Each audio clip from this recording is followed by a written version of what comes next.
பேங்க்லயே AI use பண்ணிட்டு இருக்காங்கன்னு உங்களுக்கு தெரியுமா?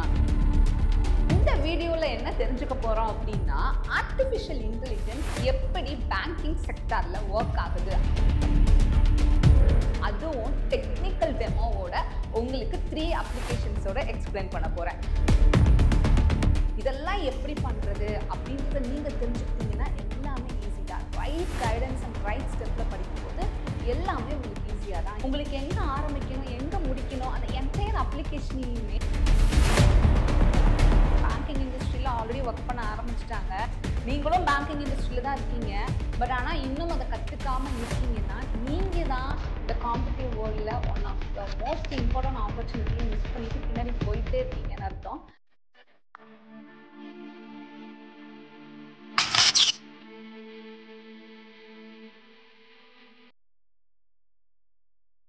நீங்க இப்ப பேங்க்குக்கு போனா உங்க பேங்க்லயே ஏன் யூஸ் பண்ணிட்டு இருக்காங்கன்னு உங்களுக்கு தெரியுமா? For example, fraud detection, instant loan approval, customer support, இந்த ஃபீல்ட்ல மட்டும் இல்ல, இன்னும் நிறைய ஃபீல்டுல ஏஐ இம்ப்ளிமெண்ட் பண்ணிட்டு இருக்காங்க எல்லா பேங்கிங் செக்டர்லயும். நம்ம பேங்கிங் இண்டஸ்ட்ரி லைட்னிங் ஸ்பீட்ல க்ரோ ஆயிட்டு இருக்கு. 2026ல $64 பில்லியன் பேங்கிங் இண்டஸ்ட்ரியில இன்வெஸ்ட் பண்ண போறாங்க.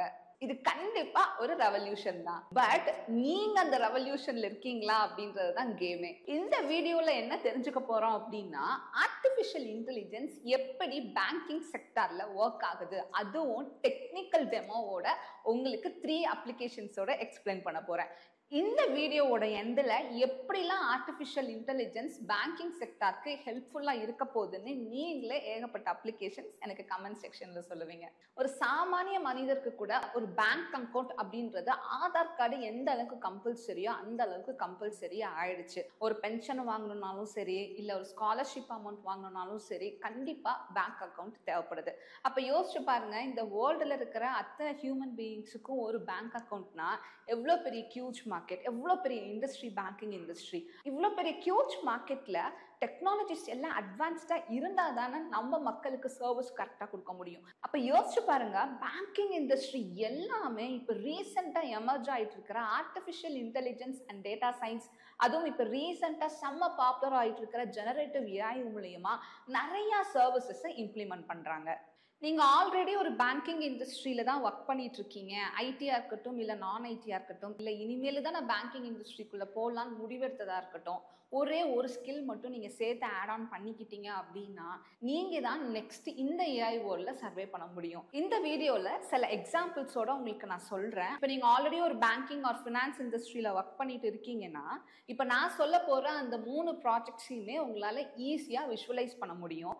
அந்த விஷுவலைசேஷனோட எண்டில் ஆர்டிஃபிஷியல் இன்டெலிஜென்ஸ் எப்படி ஒரு சர்வீஸுக்கும் யூஸ்ஃபுல்லா இருக்கு அப்படின்றது உங்களுக்கு ட்ரிக்கர் ஆயிடும். இப்போ நம்ம ஃபர்ஸ்ட் பார்க்க போற எக்ஸாம்பிள் ஃப்ராட் டிடெக்ஷன். பேங்கிங் இண்டஸ்ட்ரியில உங்களுக்கே தெரியும், ஏகப்பட்ட ஸ்கேம் நடக்குது. டெய்லியுமே கேசஸ் ரிஜிஸ்டர் ஆகிட்டு தான் இருக்கு.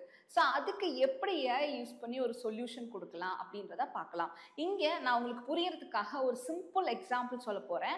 அந்த எக்ஸாம்பிள்ல அதோட கோர் எசன்ஸும் அதோட எண்ட் டு எண்ட் ஃப்ளோவும் தெரிஞ்சுக்கிட்டீங்கன்னா நீங்க எவ்வளவு பெரிய காம்ப்ளெக்ஸான ப்ராப்ளமா இருந்தாலும் சரி, அதுக்கு நீங்க ஈஸியா ஏஐ பேஸ்டு சொல்யூஷன் கொடுக்க முடியும். ஃப்ராட் டிடெக்ஷன்ல ஃபார் எக்ஸாம்பிள் நம்ம கிரெடிட் கார்டு ஃப்ராட் டிடெக்ஷன் எடுத்துக்கலாம். இப்போ இந்த கிரெடிட் கார்டு ஃப்ராட் டிடெக்ஷன்ல அடுத்தவங்களோட கிரெடிட் கார்டை யூஸ் பண்ணி அவங்க பர்ச்சேஸ் பண்ணிட்டு போயிடுவாங்க. இந்த இடத்துல நம்மளோட கிரெடிட் கார்டுல இருந்து அமௌண்ட் டெபிட் ஆகிறதுக்கு முன்னாடியே நம்மளுக்கு ஒரு ட்ரிகர் ஆச்சுன்னா, இல்ல இந்த transaction seems to be fraud, இப்பவே இந்த டிரான்சாக்ஷனை கேன்சல் பண்ணலான்னு, எஸ், அதை தான் ஏஐ நம்மளுக்கு பண்ணி கொடுக்க போகுது. இப்போ நான் சொல்றேன், இது அப்படியே இந்த விஷுவலை பாருங்க.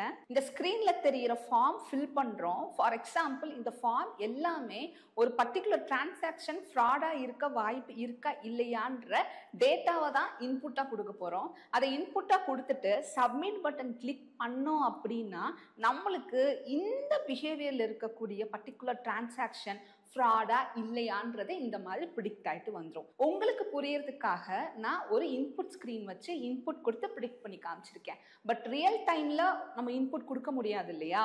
ஆட்டோமேட்டிக்கா நம்மளோட கிரெடிட் கார்டுல இருந்து டிரான்சாக்ஷன் ஆகிறதுக்கு முன்னாடியே அந்த டிரான்சாக்ஷன் வந்து ஸ்டாப் ஆகணும். அப்ப அந்த பர்டிகுலர் பேங்கிங் இண்டஸ்ட்ரி இந்த இன்புட் ஃபார்ம்ல ஆட்டோமேட்டிக்கா இந்த யூசர் இன்புட்ஸ் எல்லாம் அந்த இன்புட்ல உட்கார்ற மாதிரி கோடிங் எழுதிடுவாங்க. இந்த ஒரு பர்டிகுலர் நாலேஜ் நம்மளுக்கு இருந்துச்சு, அதாவது எப்படி அது ப்ரிடிக்ட் ப்ரிடிக்ட் ஆகுது. அந்த ஒரு பர்டிகுலர் நாலேஜ் உங்களுக்கு இருந்துச்சுன்னா நீங்களும் ஏஐ பேஸ்டு சொல்யூஷன் அழகா கொடுக்க முடியும். இப்போ நம்ம ரெண்டாவதா பார்க்க போறது லோன் ப்ரிடிக்ஷன். நம்மளுக்கே தெரியும் பேங்க்னாலே லோனுன்றது தான் நம்மளுக்கு ஞாபகம் வரும் இல்லைங்களா? அப்படிப்பட்ட லோனை ஒரு மேனேஜர் லோன் அப்ரூவல் பண்றாருன்னா அவர் சில டேர்ம்ஸ்லாம் பார்ப்பாரு. அவங்களுக்கு சேலரி அக்கௌண்ட்டா, கிரெடிட் ஸ்கோர் எவ்வளோ இருக்கு, இவங்க ப்ராப்பரா பே பண்ணிடுவாங்களா, அவங்களுக்கு நிறைய டாக்குமெண்ட் வெரிஃபிகேஷன்ஸ் இருக்கும். இப்போ மேனேஜரே இல்லாம ஒரு ஏஐ ஒரு லோனை அப்ரூவ் பண்ண போதுன்னா அந்த ஏஐக்கும் நம்ம சேம் இன்ஃபர்மேஷன் கொடுக்கணும். இந்த பர்சனோட கிரெடிட் ஸ்கோர் என்ன, இவங்க ஏஜ் என்ன, எவ்வளோ சேலரி வாங்குறாங்க, இஎம்ஐ எவ்வளோ ஆல்ரெடி வாங்கின லோன்ஸ்லாம் கரெக்டாக டைமுக்கு கட்டியிருக்காங்களா, இந்த மாதிரி இன்புட்ஸ் எல்லாம் நம்ம கொடுக்கும் பொழுது சேம் நம்ம சப்மிட் பட்டனோ ப்ரிடிக்ட் பட்டனோ கிளிக் பண்ணும் பொழுது இந்த பர்டிகுலர் இன்புட் இருக்கிற ஒரு பர்சனுக்கு லோன் கொடுக்கலாமா வேணாமா அப்படின்றது ப்ரிடிக்ட் ஆகிட்டு வந்துடும். எப்படி நம்ம ஃப்ராட் டிடெக்ஷனுக்கு பார்த்தோமோ அந்த சேம் ப்ரொசீஜர், அதுக்கு என்ன அல்காரிதம் என்ன ஃப்ளோவோ அதே ஃப்ளோ தான் இருக்கும். உங்கள் மைண்ட் வாய்ஸ் புரியுது? Yes, exactly. ஒரு ப்ராஜெக்ட் பண்ணி நீங்கள் கற்றுக்கிட்டீங்கன்னா அதே ஃப்ளோவில் நீங்கள் 100+ சொல்யூஷன்ஸ் கொடுக்கலாம் ஏஐ பேஸ்டுக்கு. ஏன்னா AI is a universal algorithm. ஏன்னா நிறைய பேர் ஆர்டிஃபிஷியல் இன்டெலிஜென்ஸ்னாலே ரொம்ப கஷ்டம், அதெல்லாம் நம்மளுக்கு செட் ஆகாதுன்னு நினைக்கிறவங்க தான் உண்டு. ஆனால் அந்த ஃபீல்டில் 8 இயர்ஸ் நான் சர்வே பண்ணியிருக்கேன். அந்த 8 இயர்ஸில் I have completed n number of projects. அதில் நான் கண்டுபிடிச்சது AI is a universal algorithm. ஒரு ப்ராஜெக்ட் பண்ண தெரிஞ்சுட்டா போதும், அதையே வச்சு நம்ம நிறைய ப்ராப்ளம் ஸ்டேட்மெண்ட்டுக்கு, அதாவது டிஃப்ரெண்ட் ப்ராப்ளம் ஸ்டேட்மெண்ட்டுக்கு சொல்யூஷன் கொடுக்க முடியும். இந்த ஃப்ராட் டிடெக்ஷனும் லோன் அப்ரூவலோட ப்ராஜெக்டை பார்த்தீங்கனாலே தெரியும், பார்க்கறதுக்கு ஒன்றா தான் இருக்கும். பேக் எண்டில் டேட்டா மட்டும்தான் மாறும், மற்றபடி ஃப்ளோ எல்லாமே சேம். இப்போ நம்ம தேர்டாக பார்க்க போகிற ப்ராஜெக்ட் இன்சூரன்ஸ் சார்ஜ் ப்ரிடிக்ஷன். அதாவது ஒருத்தருக்கு எவ்வளோ இன்சூரன்ஸ் சார்ஜ் கிளைம் பண்ணலாம். இப்போ ஒருத்தவங்க கிளைமுக்கு சப்மிட் பண்ணுறாங்கன்னா பேஸ்ட் ஆன் த இன்புட்ஸை பொறுத்து இவங்களுக்கு எவ்வளோ இன்சூரன்ஸ் சார்ஜை கொடுக்கலாம். நீங்கள் லாஸ்ட்டாக 2 கேசஸ் பார்த்தீங்கன்னா ஃப்ராடா இல்லையான்றதை ப்ரிடிக்ட் பண்ணியிருப்போம். செகண்ட் ப்ராஜெக்டில் பார்த்தீங்கன்னா லோன் அப்ரூவல் பண்ணலாமா ரிஜெக்ட் பண்ணலாமான்றதை ப்ரிடிக்ட் பண்ணியிருப்போம். இப்போ நம்ம ப்ரிடிக்ட் பண்ணணும்னு நினைக்கிறது இந்த நியூமரிக்கல் வேல்யூ, அதாவது ஒரு கண்டினியூஸாக இருக்கக்கூடிய ஒரு value, nothing but charge, insurance charge. ஒருத்தர் இன்சூரன்ஸை கிளைம் பண்ணுறதுக்காக அப்ளை பண்ணுறாங்கன்னா ஆட்டோமேட்டிக்காக அந்த ஏஐ சிஸ்டம் அவங்களுக்கு எவ்வளோ சார்ஜஸை நம்ம கிளைமில் கொடுக்கலாம் அப்படின்றத அதுவே ப்ரிடிக்ட் பண்ணுற சொல்கிறது தான் இந்த ப்ராஜெக்ட். இந்த பர்டிகுலர் பர்சனுக்கு எவ்வளோ இன்சூரன்ஸ் சார்ஜ் கிளைம் ஆகணும் அப்படின்றத ப்ரிடிக்ட் பண்ணுறதுக்கு என்னென்ன இன்புட்லாம் கொடுத்து நம்ம அந்த ஏஐ பிரெயினை கிரியேட் பண்ணியிருக்கோமோ அந்த இன்புட்ஸ் எல்லாம் கொடுத்து சப்மிட் கொடுத்துட்டோன்னா இந்த இன்புட்ஸில் இருக்கிறவங்களுக்கு எவ்வளோ இன்சூரன்ஸ் சார்ஜ் கிளைம் பண்ணணும்னு ஆட்டோமேட்டிக்காக ப்ரிடிக்ட் ஆகிட்டு சொல்லிடும். உங்க மைண்ட் வாய்ஸ் எனக்கு நல்லா புரியுதுங்க மேம். பார்க்க அப்ளிகேஷன்ஸ் எல்லாம் ரொம்ப ஈஸியா தான் இருக்கு, ஆனா இதை எப்படி பண்றது, ஆர்டிஃபிஷியல் இன்டெலிஜென்ஸோட கோர் டெக்னிக்ஸ்லாம் என்ன அப்படின்னு நீங்க கேட்கலாம். எக்ஸாக்ட்லி உங்களுக்கு இப்போ நான் காமிச்சிருக்கிறது டெமோ, இதை இம்ப்ளிமெண்ட் பண்ண டெமோ. இதை எப்படி இம்ப்ளிமெண்ட் பண்ணணும், ஃப்ரம் த ஸ்க்ராட்ச்ல இருந்து எப்படி டேட்டா கலெக்ட் பண்ணணும், எப்படி அந்த ஆர்டிஃபிஷியல் பிரெயினை நம்ம கிரியேட் பண்ணணும், அதுக்கு எப்படிலாம் இன்புட்ஸ் கொடுக்கணும், இதெல்லாம் தான் நீங்க ரைட் கைடன்ஸோட படிக்கணும். அதுவும் அதுக்குன்னு சில டெக்னிக்ஸ் இருக்கு, ஈஸி வே இருக்கு. நீங்க இன்கேஸ் அது ரொம்ப கஷ்டம், செட்டே ஆகாது, ரொம்ப கஷ்டமா இருக்கும் ஏன்னு நினைச்சீங்கன்னா அதெல்லாம் பிரேக் டவுன் பண்ணி தான் உங்களை மாதிரியே நிறைய ஐடி ப்ரொஃபஷனல்ஸை அதெல்லாம் பிரேக் டவுன் பண்ணி ஏஐல இப்போ ஏஐ பேஸ்டு சொல்யூஷன்ஸ் கொடுத்துட்டு இருக்காங்க நிறைய ப்ராப்ளம் ஸ்டேட்மெண்ட்டுக்கு. அதே தான் நான் உங்களுக்கும் சொல்கிறேன். உங்களுக்கு கஷ்டமாக இருக்குன்ற பயம் இருந்துச்சு, ப்ரோக்ராமிங் தெரியாதுன்ற பயம் இருந்துச்சுன்னா ப்ளீஸ் அதை தூக்கி போட்டுருங்க. அவுட்புட் காமிச்சிட்டேன், இதை நோக்கி தான் நம்ம பயணிக்க போகிறோம். இதெல்லாம் எப்படி பண்ணுறது அப்படின்றத நீங்கள் தெரிஞ்சுக்கிட்டீங்கன்னா எல்லாமே ஈஸி தான். ரைட் கைடன்ஸ் அண்ட் ரைட் ஸ்டெப்பில் படிக்கும்போது எல்லாமே உங்களுக்கு ஈஸியாக தான் இருக்கும். இதை புரிஞ்சுக்கிட்டீங்க அப்படின்னா நான் என்ன சொல்கிறேன்றது உங்களுக்கு கண்டிப்பாக புரியும். அது மட்டும் இல்லைங்க, இன்னும் கொஞ்ச நாளிலேயே கவர்மெண்ட்லேயே ஆர்டிஃபிஷியல் இன்டெலிஜென்ஸ்க்கான ரோல் எல்லாமே வர ஆரம்பிக்கும். இதில் என்னன்னா இன்னுமே இதில் எக்ஸ்பர்ட்ஸ் ரொம்ப கம்மி. நீங்கள் தான் அந்த பொசிஷனை எடுத்துக்கணும், நீங்க எக்ஸ்பர்ட் ஆகணும். முன்னாடியே கத்திருந்தா செட்டில் ஆயிருப்பேன்னு நம்ம பின்னாடி யோசிக்கிறதுக்கு பதில செல்ஃப் அவேரோட இந்த டெக்னாலஜி தான் நெக்ஸ்ட் சர்வே போகுதுன்னு தெரிஞ்சுட்டு அதுல நம்ம எக்ஸ்பர்ட் ஆகிறது தான் புத்திசாலித்தனம். நான் அப்படிதான் இந்த ஃபீல்டுக்குள்ள வந்தேன். கொஞ்சம் யோசிச்சு பாருங்க, ஏன் நீங்க ரைட் கைடன்ஸ்ல படிக்கணும், ரைட் மெத்தடாலஜில படிக்கணும்னு. இப்போ உங்களுக்கு அந்த ஏஐ அப்ளிகேஷன் ஒர்க்கு உங்களுக்கு அசைன் பண்ணிட்டாங்க உங்க கம்பெனில, நீங்க தான் அதை எடுத்து நடத்தணும். உங்களுக்கு எங்க ஆரம்பிக்கணும் எங்க முடிக்கணும், அந்த என்டையர் அப்ளிகேஷனையுமே எங்க ஸ்டார்ட் பண்ணி எங்க முடிக்கணும் பைத்தான் வரைக்கும் உங்களுக்கு நாலேஜ் இருந்துச்சுன்னா எவ்வளோ சூப்பராக இருக்கும். அதுதான் நான் சொல்லி கொடுத்துட்டு இருக்கேன். அதுதான் நம்ம ஸ்டூடெண்ட்ஸும் கற்றுட்டு இருக்கிறாங்க, அவங்க ரிசல்ட்ஸும் பார்த்துட்டு இருக்கிறாங்க. உங்களுக்கும் அந்த ஸ்டார்ட்ல தொடங்கி எண்டு வரைக்கும் முடிக்கிறதுக்கு எனக்கு என்டையர் நாலேஜும் எனக்கு வேணும் மேம், நானும் அதில் ஹேண்ட்ஸ் ஆன் பண்ணியிருக்கணும், நானும் அதில் எக்ஸ்பர்ட்டாக இருக்கணும் அப்படின்னு நினச்சிங்கன்னா நம்மளோட மென்டார்ஷிப் ப்ரோக்ராம் உங்களுக்கு பக்காவாக செட் ஆகும். அந்த மென்டார்ஷிப் ப்ரோக்ராமில் நீங்கள் என்ரோல் பண்ணணும்னா என்னோட வெபினார் அட்டன் பண்ணணும். அந்த வெபினார் ஃப்ரீ வெபினார் லிங்க் டிஸ்கிரிப்ஷனில் கொடுக்குறேன், மறக்காமல் அட்டன் பண்ணுங்கள்.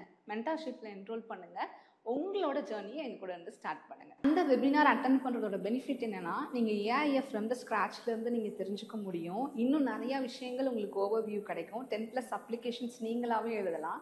அட் எண்டில் என் கூட 1-to-1 கால் புக் பண்ணி உங்களுக்கான கஸ்டமைஸ்டு கரியர் பார்த்து நீங்கள் வாங்கிட்டு உங்கள் ஏஐ ஜேர்னியை என் கூட இருந்து ஸ்டார்ட் பண்ணலாம். இந்த காம்படிட்டிவ் வேர்ல்டில், அதுவும் இந்த ஏஐரால நீங்கள் வேஸ்ட் பண்ணுற ஒவ்வொரு டைமுமே நீங்கள் காம்படிட்டிவ் வேர்ல்டில் பின்னாடி ஒரு ஸ்டெப் போயிட்டே இருக்கீங்கன்னு தான் அர்த்தம். நீங்களே யோசிச்சு பாருங்க. நான் இப்போ அசாஃப்னா 3 அப்ளிகேஷன் சொல்லியிருக்கேன். பேங்கிங் இண்டஸ்ட்ரியில் ஆல்ரெடி ஒர்க் பண்ண ஆரம்பிச்சிட்டாங்க. நீங்களும் பேங்கிங் இண்டஸ்ட்ரியில் தான் இருக்கீங்க. பட் ஆனால் இன்னும் அதை கற்றுக்காமல் இருக்கீங்கன்னா நீங்கள் தான் இந்த காம்படிட்டிவ் வேர்ல்டில் one of the most important ஆப்பர்ச்சுனிட்டியை மிஸ் பண்ணிட்டு பின்னாடி போயிட்டே இருக்கீங்கன்னு அர்த்தம். ஸோ அதை மிஸ் பண்ணாதீங்க. செல்ஃப் அவேரோட இந்த எராக்கு அந்த ஏஐ டெக்னாலஜியை கற்றுக்கோங்க. இந்த வீடியோவில் எப்படி ஏஐ பேங்கிங் இண்டஸ்ட்ரிக்கு ஒர்க் ஆகுதுன்ற ஒரு ஐடியா உங்களுக்கு கிடைச்சிச்சுன்னு நீங்கள் ஃபீல் பண்ணீங்கன்னா மறக்காமல் லைக் பண்ணுங்கள், சப்ஸ்கிரைப் பண்ணுங்கள். நம்ம தமிழில் ஆர்டிஃபிஷியல் இன்டெலிஜென்ஸை நான் சொல்லி கொடுத்துட்டு இருக்கிறேன்.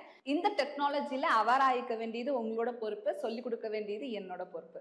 உங்கள் ஃப்ரெண்ட்ஸ் யாராவது பேங்கிங் இண்டஸ்ட்ரியில் இருக்காங்க, இல்லை ஃபினான்ஸ் இண்டஸ்ட்ரியில் இருக்காங்க, கண்டிப்பாக அவங்க இந்த விஷயத்தை தெரிஞ்சுக்கணும், எப்படி ஆர்டிஃபிஷியல் இன்டெலிஜென்ஸ் பேங்கிங் இண்டஸ்ட்ரியில் ஒர்க் ஆகுது அப்படின்னா மறக்காமல் இந்த வீடியோவை ஷேர் பண்ணுங்கள்.